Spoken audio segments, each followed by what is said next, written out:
prostovoljstvom sem se začela ukvarjati v 9. razredu, ko so me povabili v skupino oratorijskih animatorjev. Sem videla, kako so povezani, kako radi delajo to, kar delajo. Romali smo na Brezje, potem smo organizirali skupni tabor za vse člane skupaj s starši, potem razstavo o zadnjih 5 letih delovanja z tega.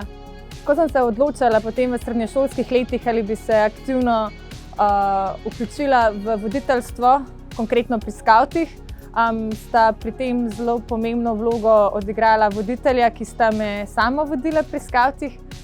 V njima sem videla velik zgled in sem si želela tudi to, kar sem sama od njiju prejela, dajati tudi naprej.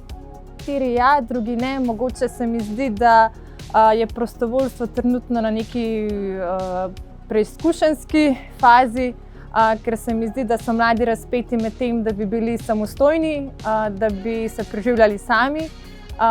Hkrati pa to zahteva od njih čas, predvsem neka organizacija programa, časa, potem vodenje, tudi da prisluhnem sočloveku, da mu dam konkretno povratno informacijo na to, pa predvsem to, da se za dober program splača potruditi. V skavtskih vodah se vidim še vsaj v prihodnjih 3 letih, predvsem na področju vzgoje, kjer si želim, da bi v bistvu ta skavtska vzgoja skupaj s vsebinami vzgajanja in skavtsko metodo prišla do čim več članov oziroma do čim več mladih, ker verjamem, da je skavtski način življenja nekaj, kar te oblikuje za celo življenje.